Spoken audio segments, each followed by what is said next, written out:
Yeah, my name's Niktor, and that's my character, the Dwarven Monk. He takes place from the hallowed halls of Amberstone Abbey, a sanctuary nestled deep within the forest mountains of where wood dwarves thrive in harmony with nature. Niktor's father, a skilled toolmaker amongst the abbey, as well as his mother, a nurturing gardener, instilled a deep appreciation for craftsmanship in the natural world, alongside his sister, who apprentices around the abbey as an item enchanter, and also has mischievous twin younger brothers. We'll see where they go. Yeah, Amberstow Abbey, it's where Niktor grew up, a place where dwarves found purpose and fulfillment through various trades. It was a bustling abbey. Mining, blacksmithing, carpentry, all sorts of crafting and hunting were really the lifeblood of the community. Niktor matured. He too sought a career path to contribute to the thriving community. However, yearning for adventure and desire to test his mettle beyond familiar confines of Amberstone Abbey,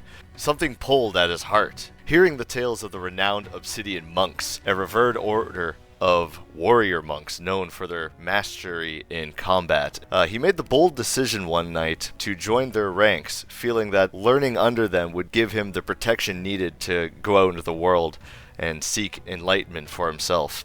It was for within these sacred walls that one of his 4 trials awaited him. A trial at Amberstone Abbey tested a dwarf's resolve and resilience and connection with the natural world, guided by the principles of the Obsidian monks for a thirst of knowledge, strength, and self-discovery.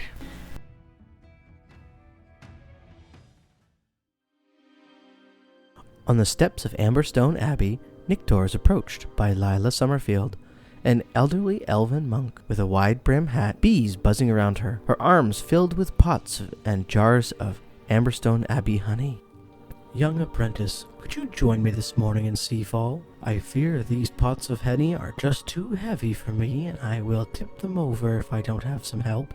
We'll be back before lunch. Certainly. Let me give you a hand. They climb aboard Angus the donkey in a small wooden cart. Loaded with honey pots, with bees still buzzing around, they leave the sun and shaded area of Amberstone Abbey. The cart lurches forward, bumping over rocks and stones in the hard-packed dirt of the road ahead, packed by countless hooves from donkeys, mules, and horses, as well as travelers that walk along this road. As they travel through the woods down to the city of Seafall, they can see trees of birch, oak, and elm rising up into the sky, shading them from the early morning sun. Lila is dressed in a wide-brimmed straw hat, robes of faded yellow with what looks like used to be a blue collar going from shoulder across collarbone. Honeybees swirl around her. She holds a chopstick upon which a skewer of honeycomb is affixed. Morning sunlight warms the top of Niktor's head, and he engages in lazy conversation with Lila, drifting in and out of sleep along their bumpy road. Lila begins to point out the trees that she planted of elm, beech, oak, for she has been at the abbey for more than a century. Can you make a perception check for me, Nick? 9. As you drift in and out of kind of lulling and falling asleep to her endless chattering, something she says catches your ear. Lila says a young girl recently came to the abbey whose village just to the north had been burned down. She said it was burned by goblins, and somebody in a black cloak had led them, burning the entire village. Can you make another check for me, Nick? Total 19. As you begin to exit the forest clearing and you can see the fields ahead leading over to the city of Seafall, again you're drifting in and out of consciousness. Lila never stops talking or munching on her honeycomb. Again, your ears perk up as she mentions she's heard a rumor from a passing merchant that a warband of goblins and other nasties have taken up in a fortress, the legendary Verdant Hollow. She has no idea where it is. No one's even been able to find the fortress in more than a century. But the merchant swears that these nasties have found the location and infested it, and it's not very far. Continuing along our bumpy and pitted trail, just nothing more really than some carts rolling through the mud with grass on both sides. No cobblestone here, the villages are far too poor in this area. She continues to chatter and yammer with her bees flying about. Make another check for me, Nick. Oh, that's a 7. Okay, 12 total. She chatters on about something, but at this point in time, you've dozed off. Too much incessant chattering, and at this point, you've had nearly enough of this conversation. You roll on through, you can see what seems to be a minstrel walking dressed in blue as you pass him on the way. You can see vegetable carts and other game walking into town. You get to the front gates, and without even a second's glance, the guard just waves you through, waving to Lila, greeting her and welcoming her to Seafall.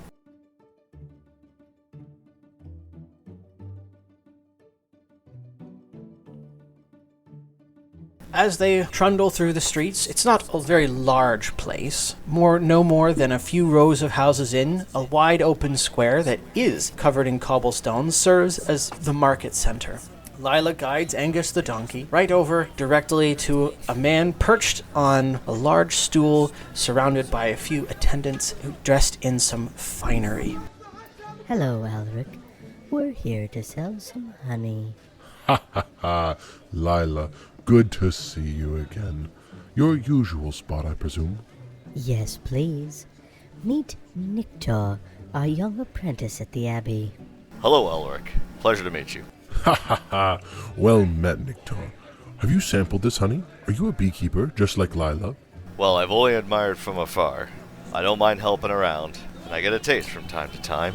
Well, I must say, I am sometimes jealous of you up there in the Abbey. All the pressing issues here in Seafall, I feel like I run around and don't get to savor the honey, so to speak. But, be off with you. We'll see you, Lila, at midday for payment. And he waves you away as the other market vendors behind you grow in their line.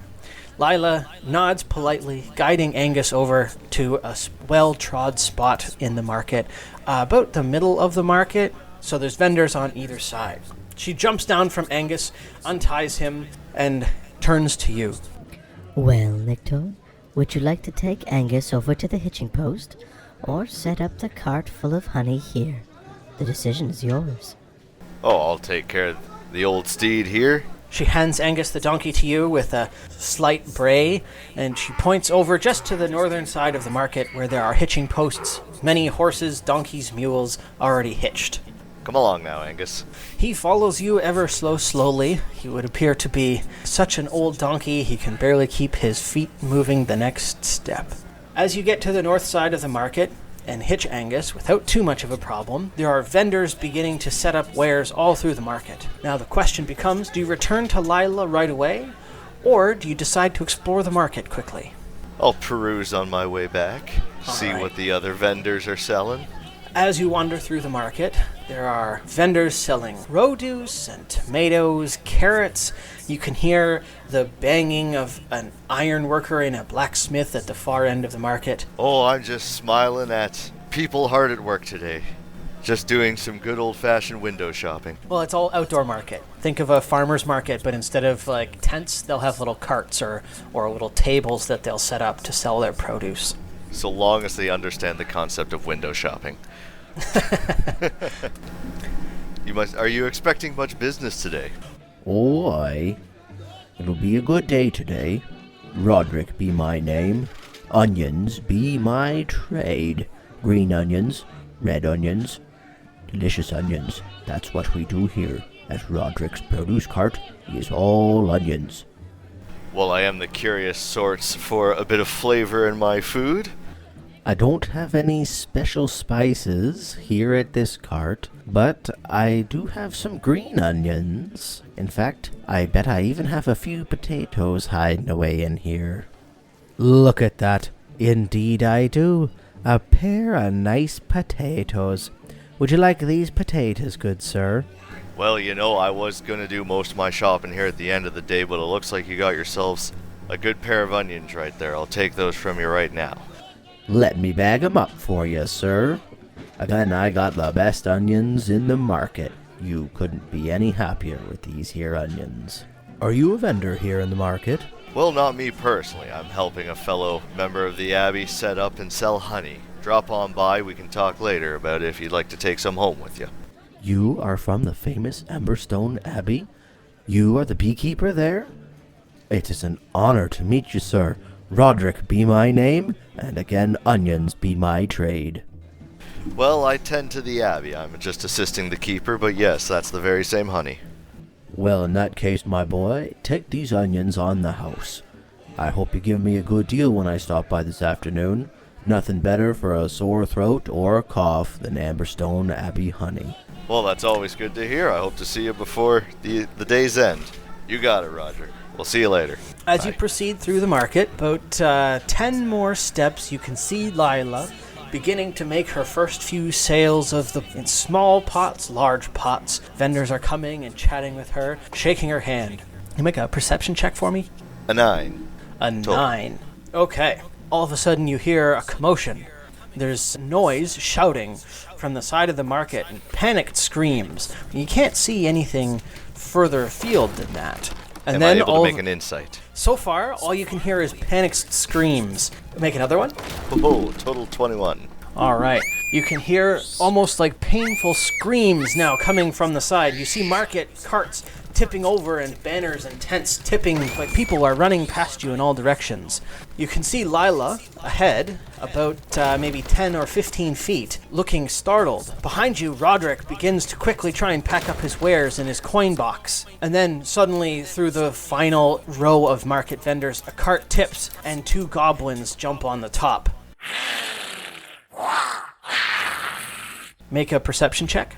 17. All right. To protect Lila or to go back and save Roderick. You can see from ahead 2 more goblins have rushed directly to Lila, and she's fending them off with her fists. Roderick has been throwing onions at the 2 goblins ahead of you. Run, Niktor. They're after your onions. I will defend these onions with all my might. As you stand there, you can see the first onion in front of you, or the first goblin in front of you, is hit with one of Roderick's onions and topples back over the cart. Roderick soon joins you to next to you, pulls out a small curved blade. Protect the onions. There's one more goblin in front of you on the cart. Roll a initiative. Initiative. Oh, nat 20, total 23. Hot damn. Okay, so you've got 2 feet, 3 feet ahead of you, standing on a cart is 1 goblin. To your left is Roderick the merchant, the produce merchant. I can probably presume that Roderick has no defense or no fighting experience more than a basic merchant other than throwing spices and onions. Well, he did have a fantastic aim with that onion. Yeah, got that. Okay, so won't get in his way, but hold on, there's 2 goblins and I only see 1 to my left right now? There's one right directly in front of you on the cart. Oh. Roderick has knocked the other one off to the behind the cart with his onion. Right, okay. I run up and simply kick the cart to unstable the goblin on top in hopes that he just falls flat on his face. I'll take it. Can you roll a strength check for me? You gotta be kidding me. 5. So, quickly speeding, you kick the cart. The goblin wavers, but shrieks at you. He pulls a small curved sickle and tries to jump directly onto you. Make a dexterity check with disadvantage. I'm not sure if he's allowed to just land on my spear or not. Dexterity with disadvantage? Oh god, just kill me. I got a 1. The goblin lands directly on your chest. We're going to assume that you begin to grapple. Make a perception check while you're here. Okay, perception. Be able to know. Oh, perfect. Nat 20, 25. I notice my humiliation amongst everyone around me. As you're struggling with this, with the goblin on top of you, you can see Roderick to your left. The goblin he's pegged off with his onion has jumped back on the cart. Roll another strength check. Ay. Oh, thank God. 9 total. All right. You're struggling with the goblin. You go to try and pick him up just as Roderick swings his curved knife, but the goblin dodges just to the side, evading your grasp. He's just a little too strong to have you push him into Roderick's knife. You see the second goblin jump from the cart onto Roderick's back, grabbing a curved knife and trying to bring it down and stab Roderick in the stomach over top of his shoulders. Roderick slides an onion right in the way to block the knife, so the goblin stabs the onion instead of Roderick. And we're back up to the top, Nick. So you're on the ground grappling with the goblin. Okay, so there's a guy on me and a guy messing around with Roderick. I'm going to try and disengage and tackle Roderick's character if I can, or the one attacking Roderick. All right, make a strength check. 10. You push your goblin back into the cart, and he manages to wedge his bum right into two of the spokes of the wheels. Just for a second, it gives you a brief moment to stand up. You can see Roderick Yes. holding the onion where the knife is and trying to claw the goblin off of his back. You got one more move. What are you doing? Okay, well, for some reason my spear isn't on me, but I can close the distance pretty quickly by using both of my fists, so I just 2-time attack this guy right in the face. That's attacking Roderick. There's no way they will take this character away from me. You're gonna punch him? Severely. All right. Roll an attack roll. 17. You connect directly with the goblin. Roll a damage. One or both strikes? Well, you're gonna have to roll 2 attacks. So at least one. Okay, well, which one should I roll for first? Damage or to see if the other one strikes? Roll another attack. Let's see if you can get them both. And 15, so 17 All right. and 15. Both strikes connect. Roll Nice. damage for both. Points coming up. That one is a 5. The other one is another 5. Aha! The double thunder punch. Your first one, you can feel the goblin's thigh break under your punch, and the second one catches him just under his jaw, launching him off of Roderick. Roderick Nobody turns. hurts Roderick, the spice salesman. Roderick turns to withdraw the knife from the onion. That wretch has minced my onion. Let's take care of the other. He then charges towards the goblin stuck in the wagon wheel, hammering him with the onion in his hand. The onion explodes onto the goblin's head, and the goblin shrieks. He wiggles free of the wagon and tries to stab your legs. I give him a good punch in the jaw. Yeah, roll for it. An 8. He quickly evades your punch, almost trying to bite down on your hairy arm as it slides past his body. Gross. Jesus, he's stuck in a wheel. How hard could he be? No, he's escaped the wheel. Roderick turns, tries to bring his own curved knife to bear, and the goblin parries it quickly, hopping back up onto the cart, turning to face you with an own sickle bared. I run in to do a 2-weapon fighting strike in hopes of disarming him and attack. So you're gonna take disadvantage on this because he's instead of attacking you, he's jumped onto the cart, so he's now a little bit out over you. So you can definitely try and fight him, but you'll take a disadvantage because he's got the height reach on that. Presuming that it is a sturdy cart, can I wait and give Roderick the first move to throw an onion and then strike? Absolutely. Roderick hefts an onion and hurls it directly at the goblin, who this time, instead of dodging, holds his sickle up and splits the onion in half, both sides going on either side.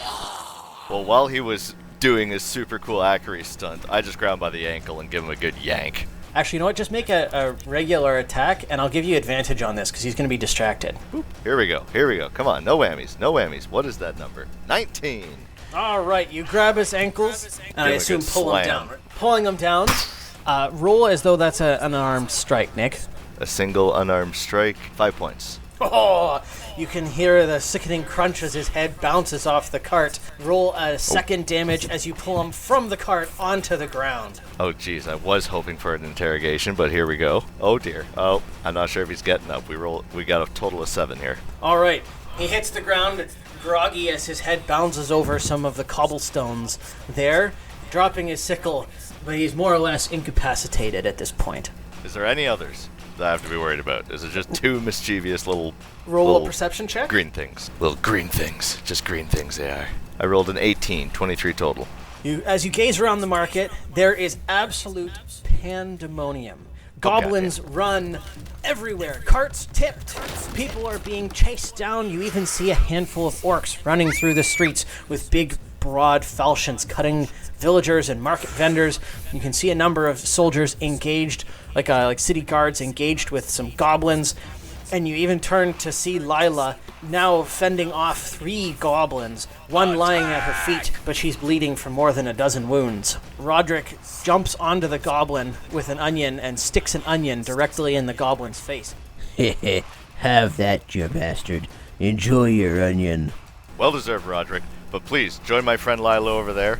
We're going to fight off the rest and get a handle of what's going on around here. As you both run to Lila, Roderick following you, you're maybe 20, 30 feet away. You can see pandemonium as the goblins are tipping each other. People run between the two of you. As you get a little bit closer, one of the goblins ducks under one of Lila's fists and slides a long black curved blade up under her armpit, and she falls back onto her honey pots, breaking them open with bees going everywhere. There's a trumpet that sounds in the distance, and all the goblins look up, and then skittering, they all began to run from the market, leaving anything that they can't carry behind. Make another perception check. No. Ba-boom. 16 total. All right, you can see goblins running away now, and the orcs chasing after them. Some of the goblins are picking up whatever they can on their way for loot. You even see one who's now wearing a cauldron as a helmet, as they all sprint for the gates, tipping over carts and stabbing at anything they can get their hands on as they make for the exit. I run over and just check the health of my Abbey Stone member. As you approach, you can see that Lila is in basically unrepairable shape. She's losing huge amounts of blood. She's probably had a lung puncture, or maybe a heart, like it's nicked an artery or her lung from the length of the blade. She's slumped against the cart. Well, Niktor, I don't think we're going to make it back in time for lunch today. With that, her eyes begin to glaze over and she slumps to the side. Oh god, that was my last words? Fuck. Lila Sunflower does not respond any further. The bees stop buzzing and start to fly away from their honey. I bow my head in sadness and say a prayer to myself for the passing moment. Niktor, are you all right? Are you hurt? Where's Lila? How fares Lila? Growls Roderick from behind Niktor. The opposite of fair. What? What do you mean, the opposite of fair? Is she hurt? She was stabbed. She has moved on. Lila is dead? It cannot be. Yes. Orcs and goblins have come into the marketplace, run amok, and has murdered Lila. A dark day indeed. I know you are not sworn to us, Niktor, here in Seafall, but you seem to have fared okay against those goblins. Roderick, the spice and onion merchant, said that you saved his life. Also, he said something about mincing an onion. I actually didn't really understand that part. We held our own, but obviously they got to some of us.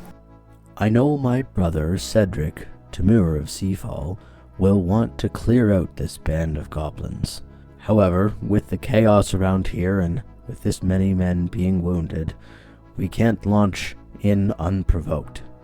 Can you put together a scouting party? There's a hunter who says he tracked the goblins into town. Goes by the name Sly Grimehook. Find him, and see if there are others who are able to join you. Find this goblin band and come back, report to us. Let us know what we're walking into so we can take appropriate response. Too much life has been lost today for us to just run into the woods blindly, hoping for the best. Annoyed by this obligation, but I'm not left with much else to do. I'll find this hunter, after I clean up, return stuff to Amberstone, and we will find these goblins. They will pay, and the orcs that they align themselves with. The last I heard, the hunter was near the Rusty Tankard Inn, down by the gates. You passed it on your way in. We'll hear from you in a few days, Niktor. Good luck, and make sure the goblins don't know you're onto them. And with that, he turns on his heel and begins to go and tend the wounded and ask of other merchants.